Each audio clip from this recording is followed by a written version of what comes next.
Hello, everyone, and welcome. I'm Ganguzza. Welcome to our May Voiceover Roundtable. Back after kind of a crazy, unschedulable April. We are here. We have an amazing panel today, which we're going to be talking about the latest happenings of the interactive video game strike. But before I introduce our illustrious panel, I'd like to give you a huge shout out and a thank you to my illustrious, wonderful co-host, Mr. Dave Courvoisier, and World Voices Organization. Thank you so much for your sponsorship of these roundtables, and we're pleased to make these available as an educational resource to the community. So I'd like to thank our panelists for taking the time to join us today. I know you guys are busy, so I'm going to get right down to introducing you. And I'm going to start off with Mr. Dave Fennoy. Dave Fennoy is an award-winning VO actor and coach. He has a 25-plus year career that includes national and regional commercials, network TV promos, documentary narrations. He was the voice of Hulu for its first 7 years, numerous voices for animations, and more than 200 video games. Thanks, Dave, for joining us. Yay. Thank you. Glad to be here.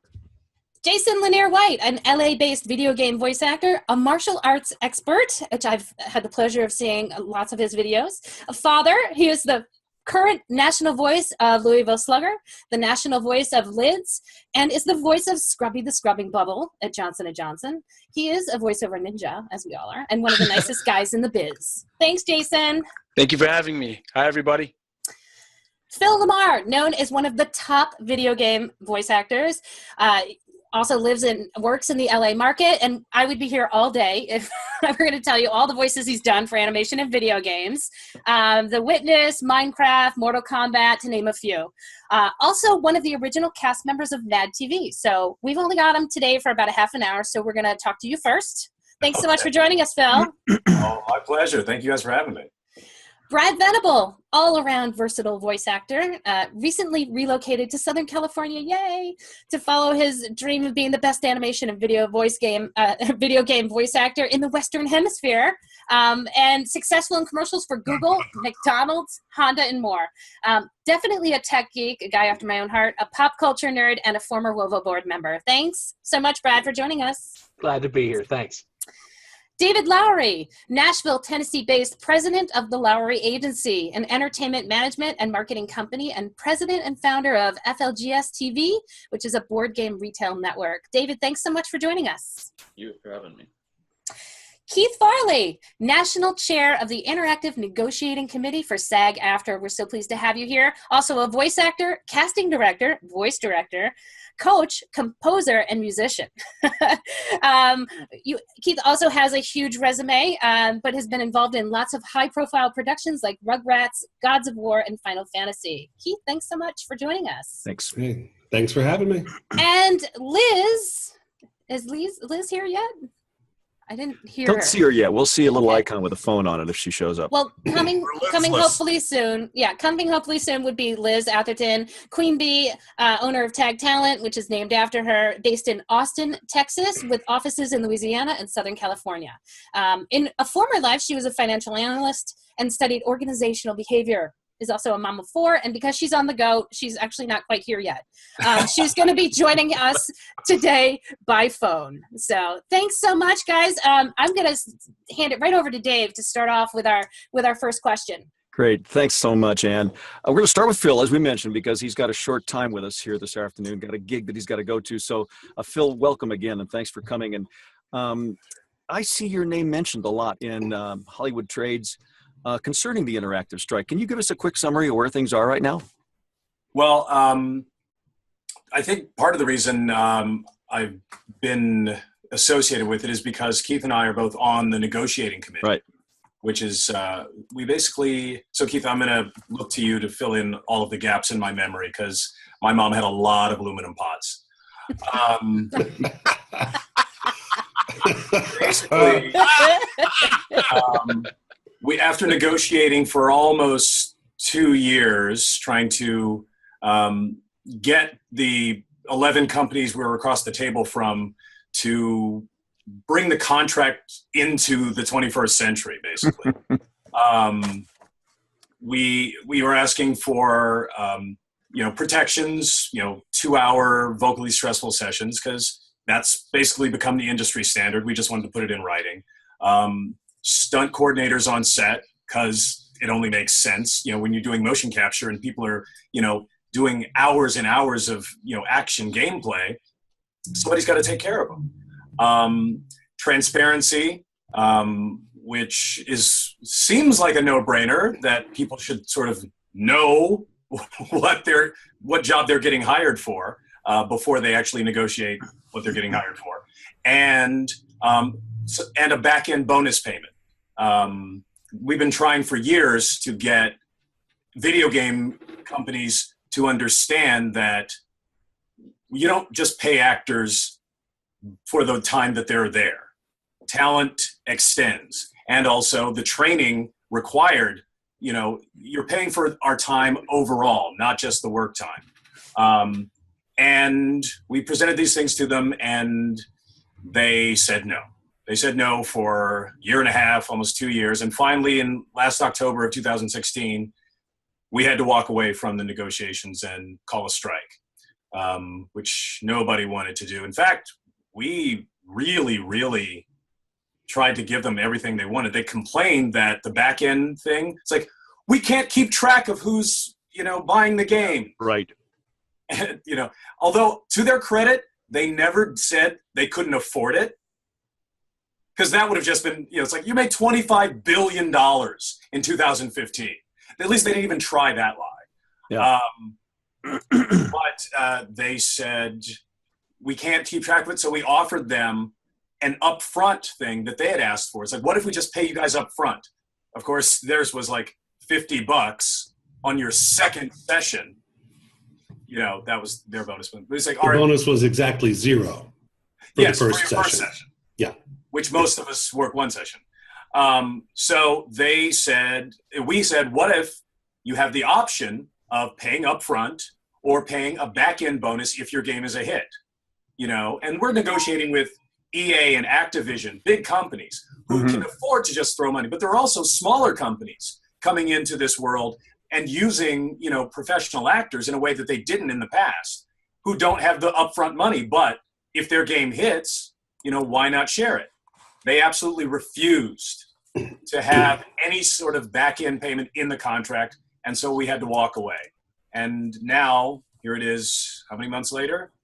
But October, 6, November, 7, December. somewhere in there. Well, so Keythe, when is the last negotiation that you've been a part of? This is my first negotiation. The last time we sat across the table, I think, was in December. Really? I think that was the last time we actually sat across the table. Well, as you may know, there's two things I'd love to say that just sort of bookend what Phil has talked about. One comes before, which is the idea that this contract didn't come from SAG-AFTRA down. It really came from the membership up. And that's how I became involved with it, was an organizer called me and took me out to lunch from SAG-AFTRA. And we started talking about the interactive agreement and what I knew about it. And from my experience as a voice director, I just happened to start working on God of War in 2004, 2005, which is when the last big push for secondary payments happened. And I've been talking a lot about it with developers that I've worked with and with actors that I've worked with. So I have an interesting perspective. And in talking to our membership, these issues of vocal stress, secondary payments, stunt coordinators, and transparency were the issues that our members told us they wanted to have addressed in these negotiations. So we took those in, rather than larding up the contract with a bunch of stuff that we'd be willing to give away later, like car service to and from sessions, spring water in blue glass bottles within an arm's reach of the actor at all times. We just asked for what we really wanted and what we thought was fair and doable within the contract, and we just stuck to our guns. And we met every objection that they tried to come up with just reason and facts. And it was really sad to see that they weren't willing to listen to our members in terms of recognizing how the solidarity that our membership has. Opening day of negotiations, we handed them a letter that had 350 signatures on it of all the top VO actors that said they supported these positions in our contract. We've done several Twitter bombs that showed how much reach our performers have in terms of engaging with fans. And we tried to show over and over again, like, we're not backing down. We really mean this.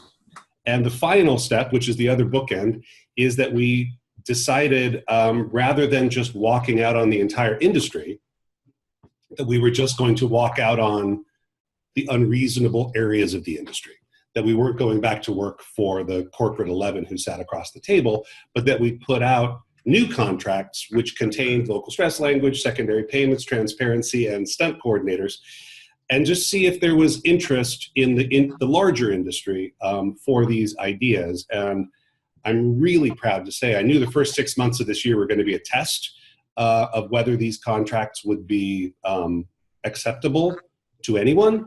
And I thought, boy, if we get to May, June, and we've only got 3 or 4 games signed to this contract, we're going to be in trouble. But that's not been the case. As of yesterday, we have 43 games signed to our new promulgated agreements from, let me see, I got the number right here across the table. 31 different signatories. 31 different signatories representing 43 games. New games coming online so fast that our agenda for a meeting yesterday had to be updated when we started the meeting because 2 games had signed that morning. Are you negotiating with each of those 11 individually, or do they have a common negotiator representing them? They have a lawyer, a law firm. Okay. A notoriously anti-union law firm representing them. Let's go to David Lowry. You're sitting over there in Nashville, kind of away from the LA milieu. What are your thoughts about this interactive strike? It's nothing we haven't seen before in other forms of the entertainment industry, right? I think right now any form of service, whether it be photography, videography, VO, or anything, is kind of going through the same issue where people want to make these really small payments and kind of like a mechanical royalty for a musician on a CD. You're going to pay you $500 for that one guitar part, and that's it. That's all you're going to get, no matter how big the song gets. As far as Phil's comment to can they track it or not, well, the record industry has been tracking millions of albums for years through 3 separate agencies. So that's a complete lie. As long as there's an ISBN number on the thing or a barcode of some kind, it's completely trackable. So I'm 100% with all of you all. I mean, I represent a lot of content creators. I've represented musicians, some of you voiceover artists for years. I think it's unfortunate when somebody lends a credible talent and a personality that is now known. 5-6 years ago, VO artists were completely hidden. Nobody knew what you looked like. Whole different world. Thank you, Tara Strong. So people know what you look like, and there are personalities out there now. People, can walk up to you and get your autograph knowing, God, Phil, I don't know how many videos I have seen with your voice on it right now. Getting your autograph, that's credibility, and that's a fan base that you bring to each and every project. That's right. So you should be getting royalties on the back end of whatever projects that you're working on. I don't know what you guys are negotiating particularly, so I can't speak to the individual demands. But in this day and age, where we are making more and more and more and more money, and media is easier to create and do, the cost of doing such is constantly decreasing. So there is no issue with payments on the back end, I don't think. I'm 100% behind you guys. In Nashville, obviously, our stuff is mostly music-based, right? So that's what we deal with here. The film industry is growing a little bit. We have basically no video industry here.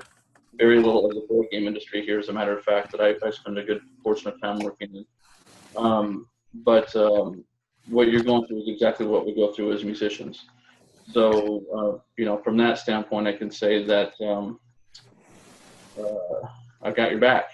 I'll fight for you 100% with whatever I can do. And I think you need to stand your ground no matter what, because they will take and take and take and take and take and ask more and more and more. That's just the way it goes. Hey guys, it's Liz. Oh, sorry. Well, hi Liz, you got on. Okay, good. Yay! Responding to Hey you. guys, I'm so sorry. I apologize. I'm just a dummy. So, hi. Not really. No. All right, Liz. No, I just have. Thanks for joining us. Go ahead. We have everybody on board here that you saw on our distribution list, and we're happy you're here too. We just heard from David Lowry in Nashville. Let's hear from you as well, from a talent agency standpoint, and from someone who sits a little bit outside of Los Angeles. How are you viewing this interactive strike? Is it hurting your revenue? Is it hurting your talent? Well, you want the truth? Yes. Yes.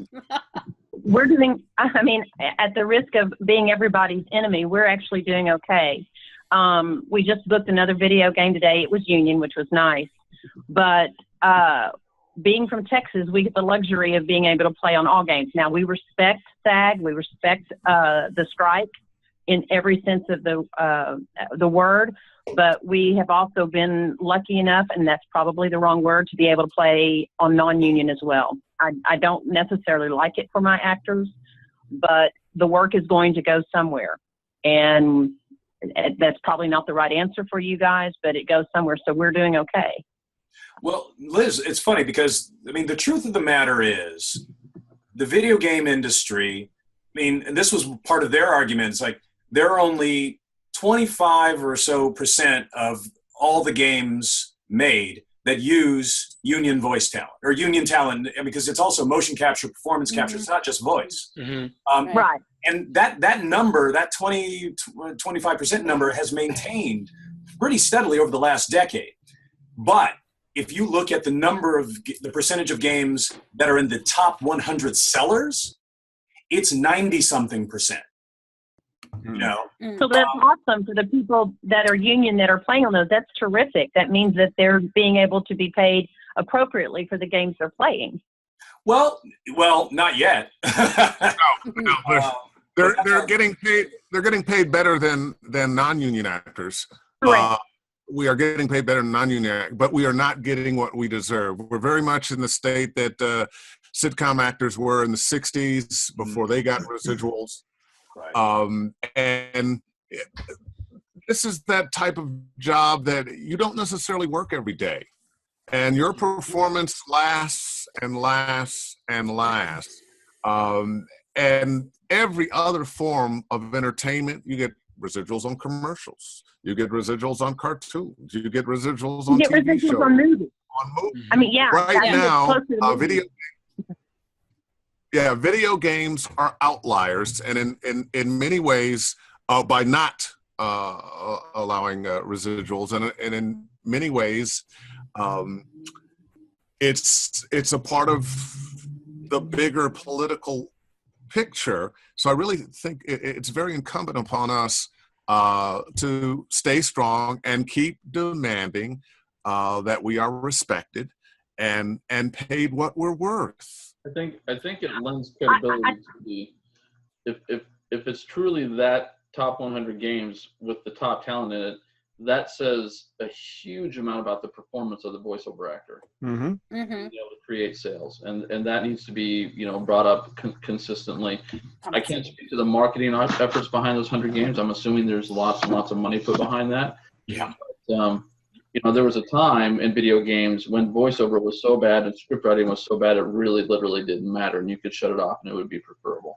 That's no longer the case, and I think that the argument needs to be made that the characterization from the voices is just as much a selling point as anything else. Yeah, we haven't gotten to Jason yet. Jason, I know you got plenty to say. What's your take on it? So from hitting it from both sides, as an actor, a motion capture artist, and a person who also does stunt work, but a very hardcore gamer. I have every system you could think of. All the latest games come out. I keep them. If I don't like them, I take them back. We've suffered on this side as gamers also because the performances are not being kept up to par. Now, I'm not saying that everyone who is non-union is not talented. There's a lot of talented union people, non-union, and vice versa for equally untalented on both sides. What I am saying is that it has suffered so bad that games are not hitting that bar. A game came out recently. I won't say the name. It cost over $40 million to make, and it bombed.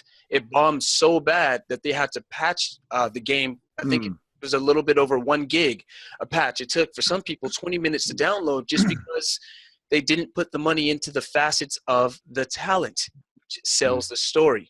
If the animations are off, if the motion capture is off, people will still stick with the game if the acting is tight because they buy it. They buy that these characters, these digital characters in front of them that they're controlling, are invested. And if that's off, that's the last laugh. That's it. That's the last straw.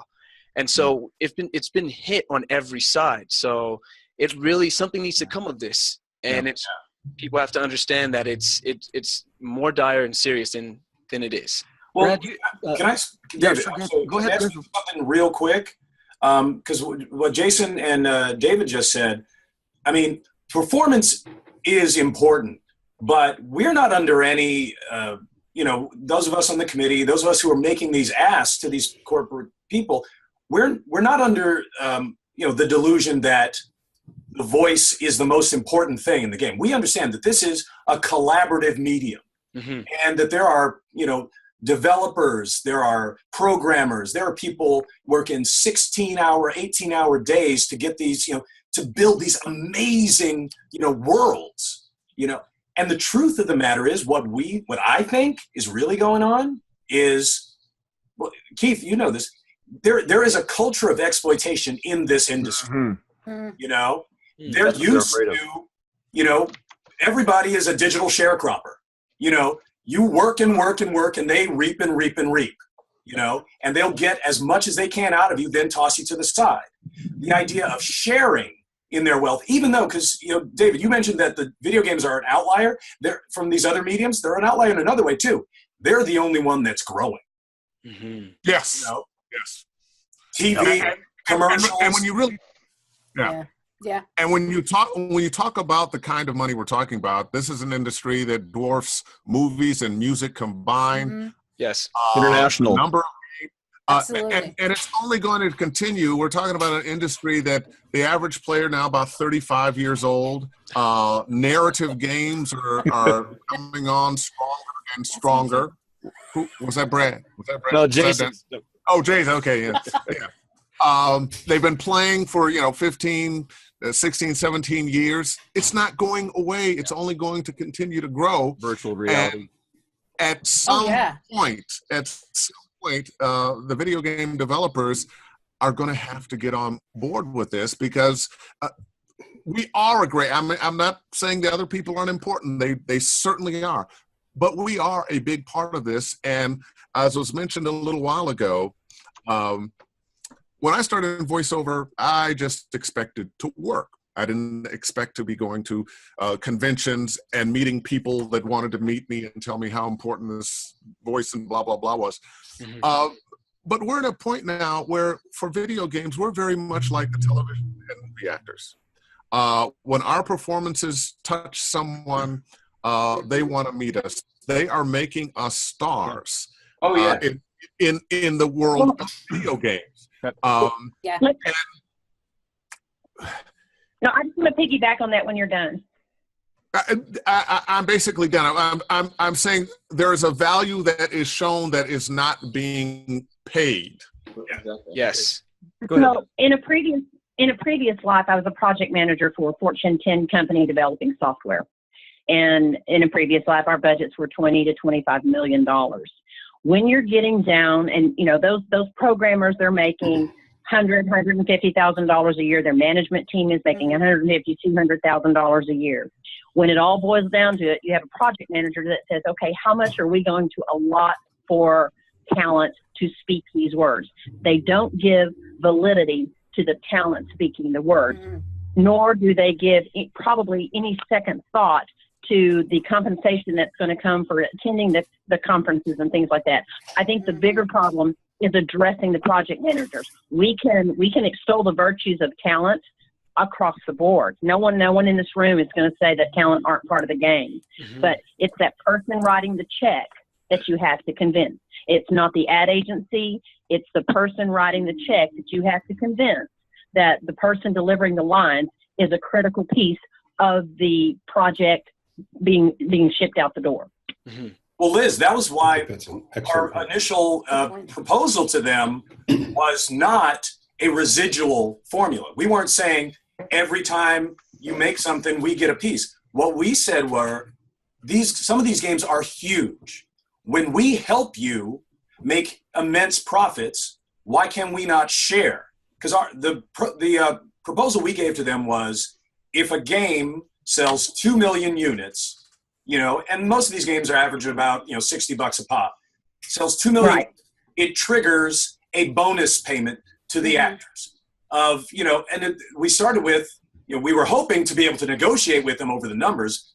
They never even entertained it. But we said a quarter of a session payment, at every 2 million units up to 8 million units. We put a cap on it. We were trying to make this reasonable. More than reasonable. Yeah. But I understand. More than, and it's not, I just want to, two things. One is that it's not a residual per se, because the residual is, I get residuals from TV shows I did 25 years ago. Every time they show the 2 episodes of Full House that I was on, I get a check. That's not what we're saying here. It really is more of a bonus structure than while the payments are secondary payments, it is a residual payment. It's not the residual structure. There really are more like bonuses when games cross certain thresholds, and then they stop. So we did structure it to be. And one other thing is to the non-union community. I would say that, and I know this for a fact, that the non-union pay scale follows very closely to what the union bargains and negotiates.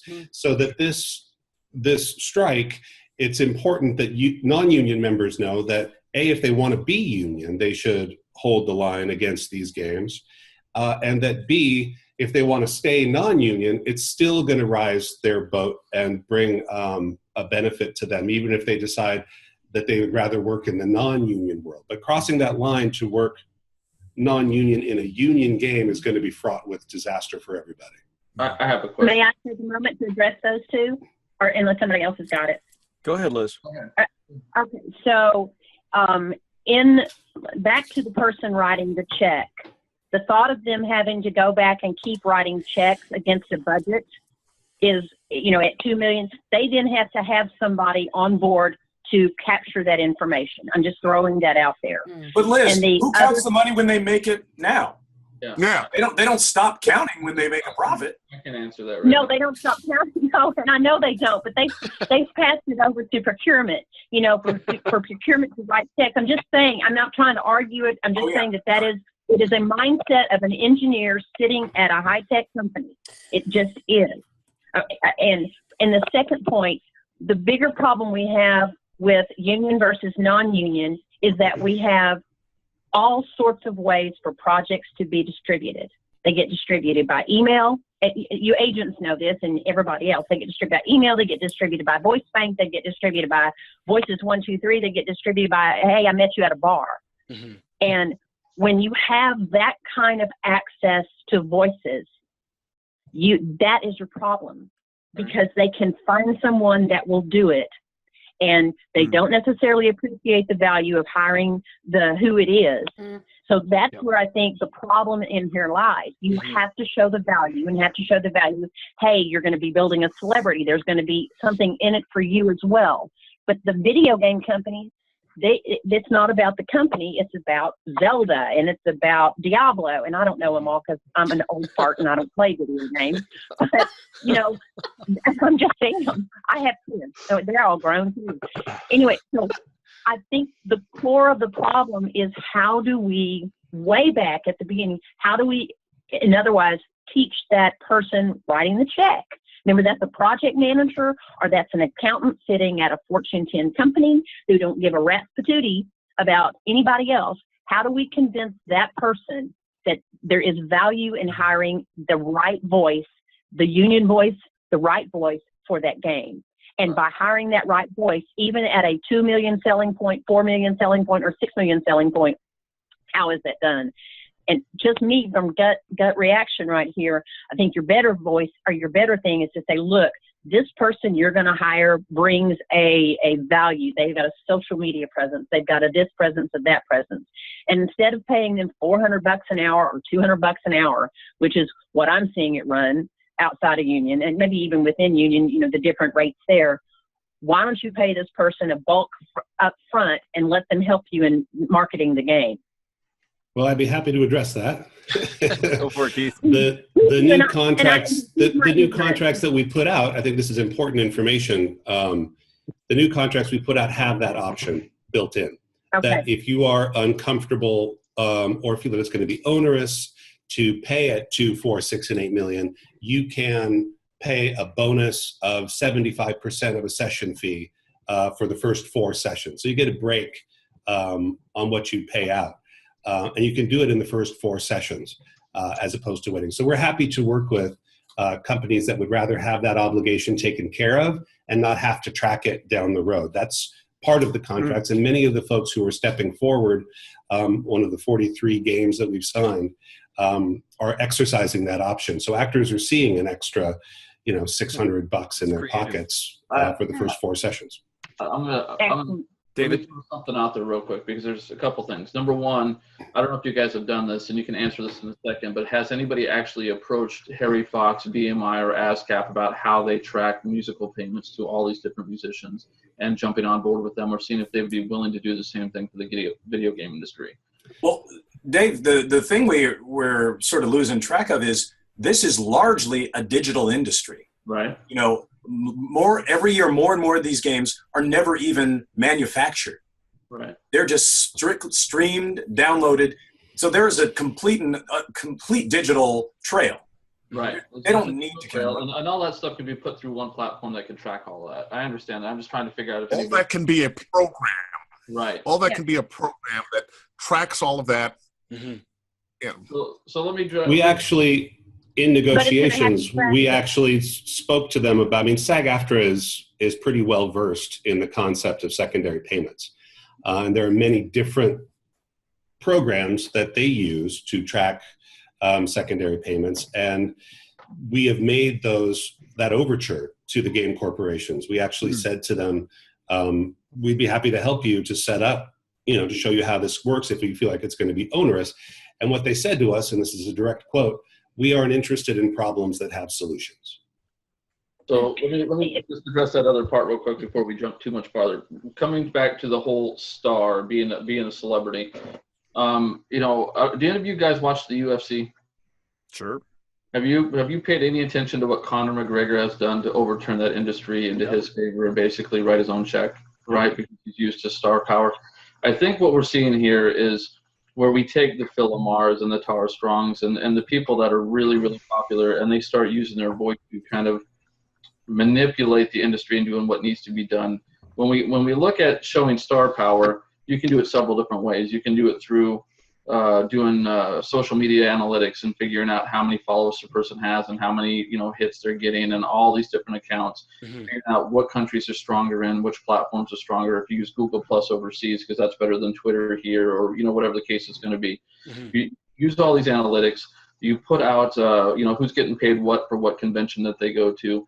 Figuring all these things out, and you kind of come up with your list of your heaviest hitters and what their reach truly is. And then you come up with a program that allows them to not manipulate, but to utilize that reach to raise the voice, raise the bar, and put some pressure on the video game companies to do the right thing, just like Conor McGregor has done with the UFC. There is, in the last 3 or 4 years alone, the amount of growth I've seen in BO celebrity is astounding. The amount of reach that has really grown out of there. And that, I think, is what really needs to happen. Nobody's utilizing their presence. Yeah, I agree. Right? You need to be.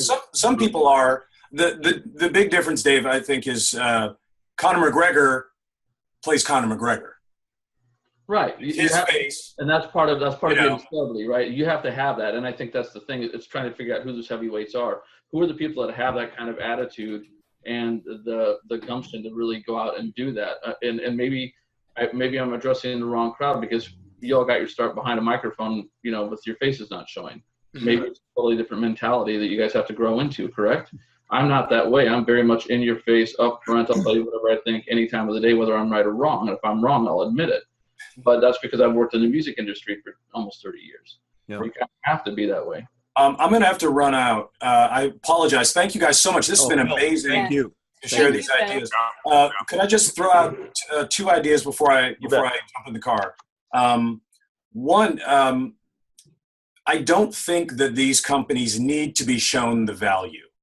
They know the value. They know the value of the talent. They know the difference talent makes. And it's not project managers. It goes higher up. This is fundamentalist on their behalf. Mm-hmm. They see what makes sense. They see what adds up. And they're not doing it not because it doesn't make sense. They're doing it because they just don't want to. They're bullies. They're bullies. It's like, it's not just that I don't want to eat pork. It's like, I don't want nobody having bacon in the whole building. It is. That's not happening. It is against my religion. Because honestly, right. everything they put forth in terms of arguments could be countered. And it didn't make any difference. No. They aren't interested in problems that have solutions. Corporate culture.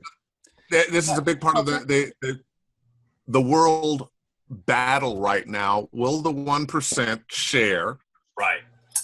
When the 1% has had a 500% raise over the last 40 years. The rest of us, not so much. Yeah. It's part of that same mentality. More for me, more for you. More for me, forget you. Right. And so this is a small battle within the big battle. But we still have to fight it. Well, I know you need to go. And the reason we have to fight it is for our own benefit. I mean, yes. Liz, I don't know that. I wonder if anybody in your market can actually make a living doing video games. Because I know in LA, well, my market is Los Angeles. My market is Los Angeles, Texas. Oh, okay.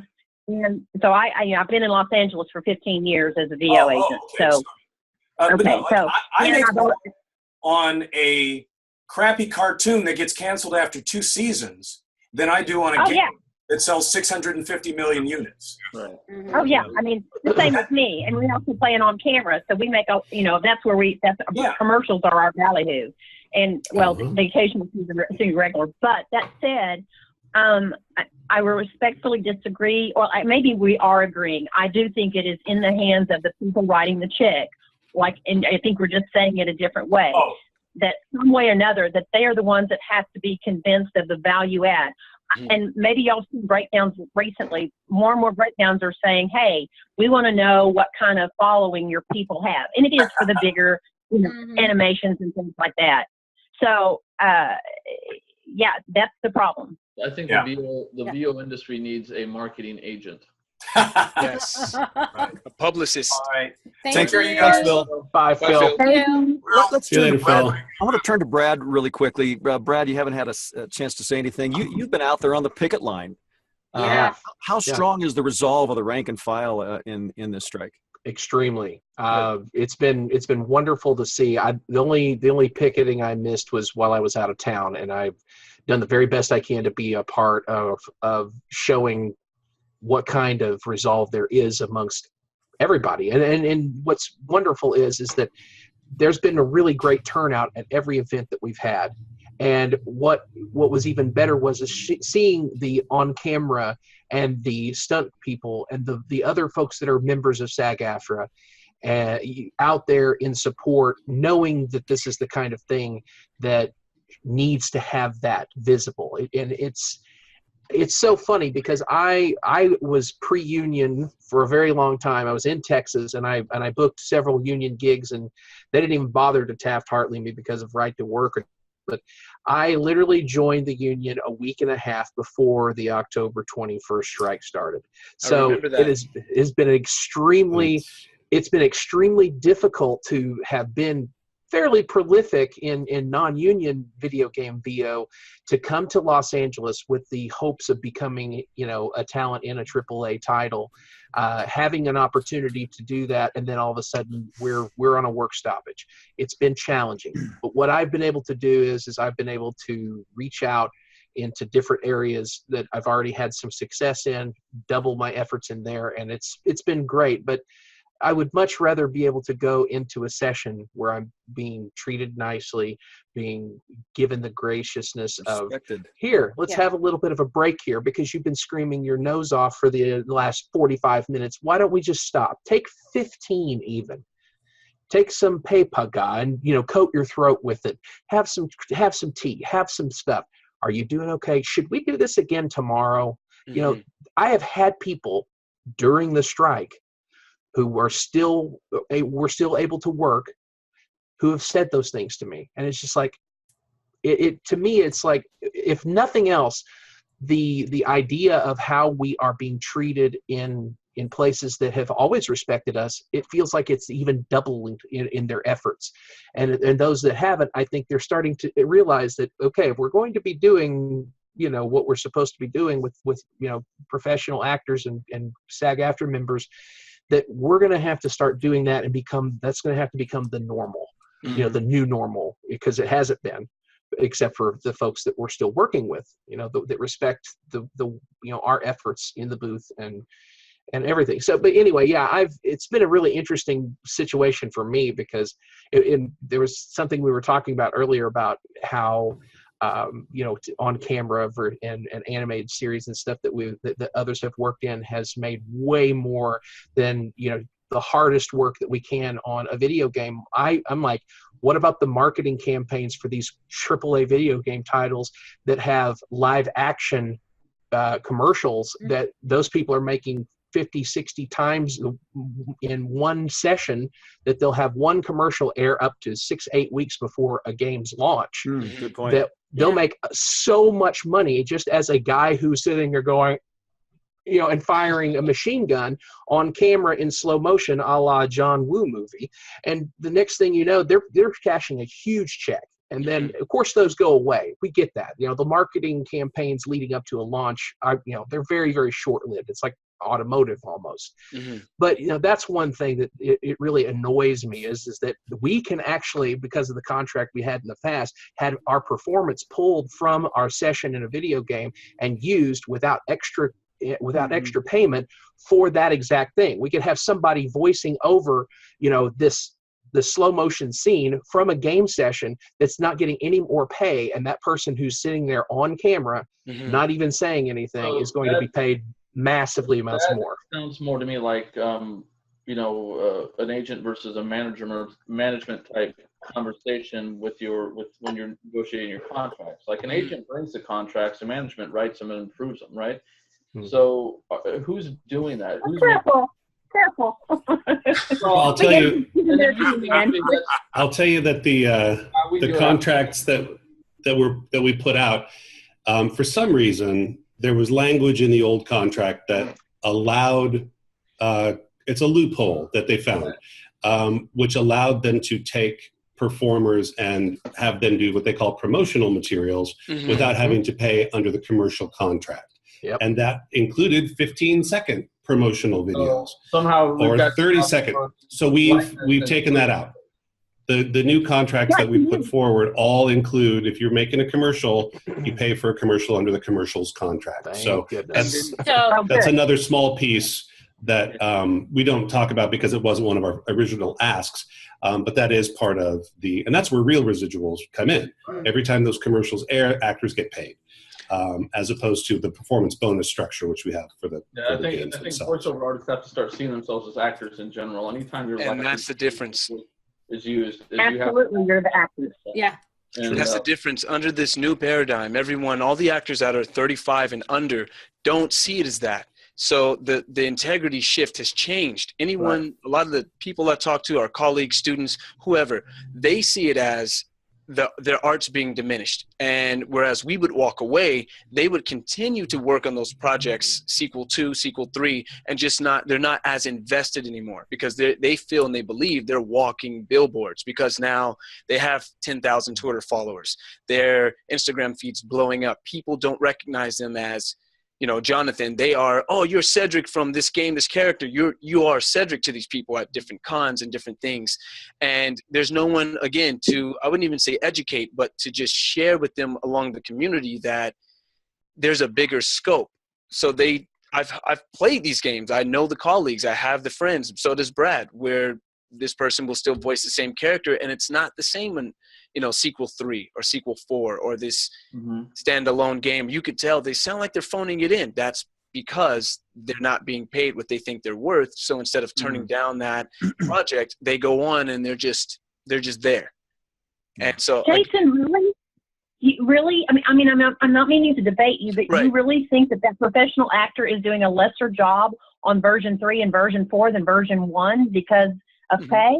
not the actors, Liz, not the actors, but a little bit of what David was saying. So let me paraphrase a little bit. Let me clarify. So we have professional actors, and then we have individuals who do voice acting who don't call themselves actors. They think it's just another avenue of the entertainment industry. They don't really get the sense that they're acting. They're creating a performance. To them, they think they're correct. Or exactly, or influencers or whatnot. So those individuals will then thus come over and to bleed over into the actor's side, and they don't see it from the aspect that we do. They don't hold the craft in the same regard. That's the only facet. All the time. We see bands put out albums just to get out of a contract. We see the last Fantastic Four movie was atrocious. They phoned it in basically to save that contract and start all over again. It does happen. It's not surprising. I just think it's one of those things where, there needs to be a paradigm shift among the voiceover actors about how they really are and how effective they are within a game in and of itself, and how their role in geek culture has changed and what they actually, the attraction they bring to a particular project. And then those contracts need to be negotiated just like I would negotiate for one of my musical artists. Yeah, and I'll say that I think that we did recognize that, and that we tried to demonstrate that through the course of these negotiations by instigating Twitter bombs, so that they could see the reach that our members have. And we watched those trend for 6-8 hours at a time on Twitter. And I had people the first time we did a Twitter bomb who told me, like, don't expect this to trend. And I was like, I kind of do expect it to trend when you've got the Tara Strongs and the Greta Lyles and the Phil Lamarrs tweeting out to their followers. Right? If you're only using one of the major platforms, you're not really encapsulating the power that particular person has. Not only that, each individual person will have stronger social media presence on different platforms. Yes. How did you? If I could ask how you measured the effectiveness of that Twitter bomb, and how did you measure that? Is that in terms of like followers or responses or tweets or what? How did you measure that? Just out of curiosity. Well, once it starts to trend over on the left side, I mean, those are the top 10 trending items. And when you were just trying to say that it was trending then, versus it did. There was a discussion that was going on. It's got interest. It's got But the problem with trending in all of our industry, what we're looking for are more people watching, listening, participating. And Twitter, Facebook, YouTube, Instagram, all these are just platforms that can be measured in the same way that we used to measure, well, how many people bought tickets for this movie or sat down and watched a television show. Let me address the flaw in that one piece of logic.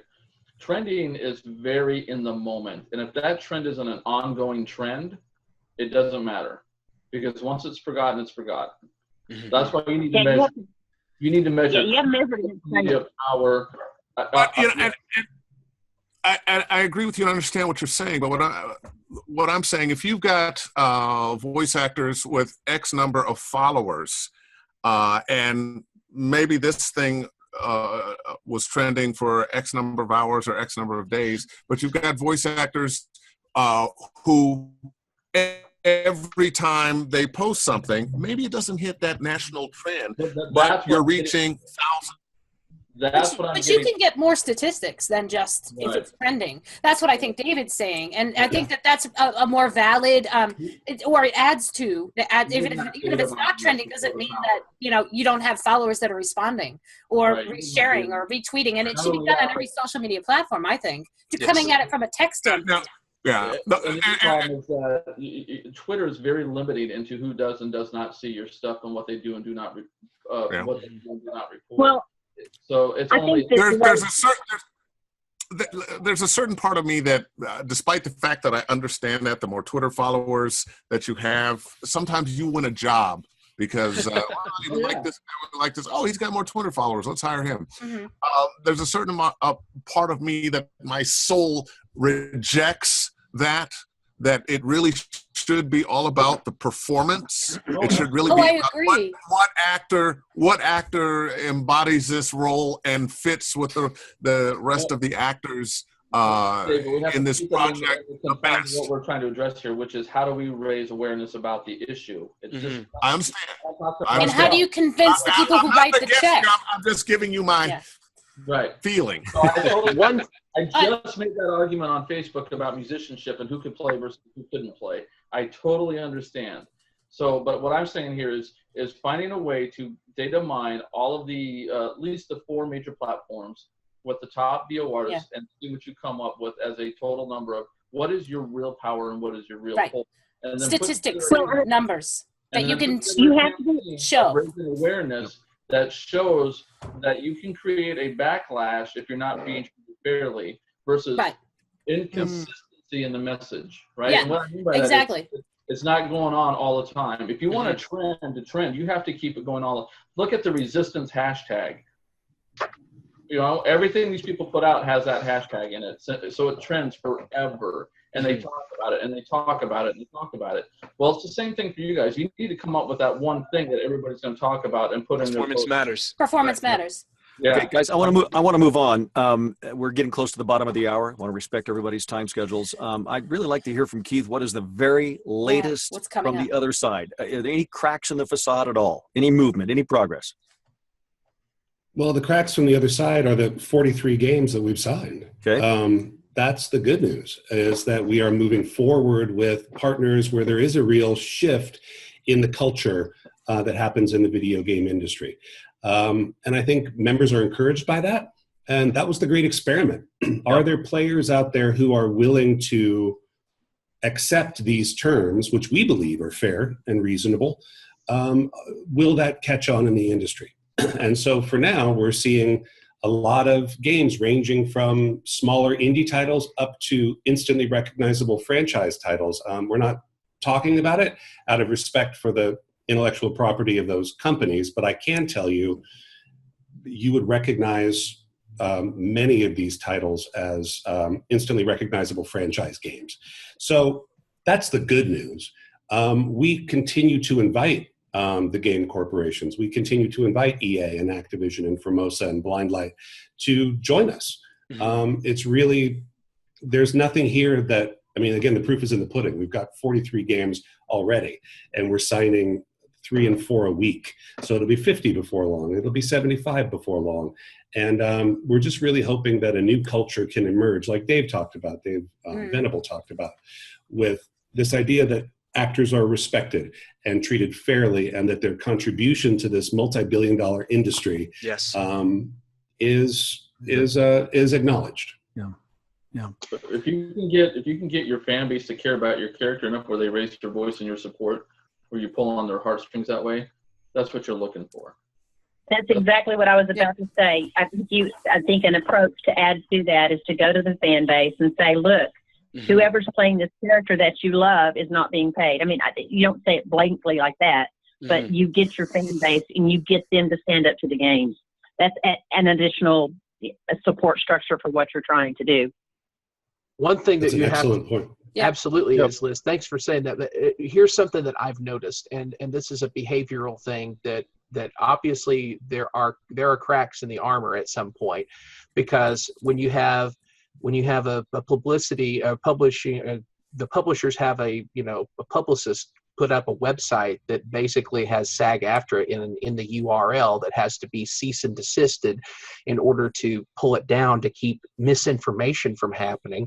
And you have people who are basically hijacking the Performance Matters hashtag and saying horrible things about people in all parts of the industry, and trying to basically manipulate the developers' companies. I mean, we're friends with the developers. I went to college with some of them that worked at Infinity Ward for a while when they were still 2015 in Tulsa, Oklahoma. And we're talking like people who the word crunch gives them full body shivers. And those are the folks that we have to understand that we're their allies. We're trying to kind of blaze a trail, so hopefully they can organize to a point where they get fair treatment in their hours. I mean, some of the companies that are being struck here are companies that have basically been given a label by, industries as some of the worst to work at because of hours and because of crunch.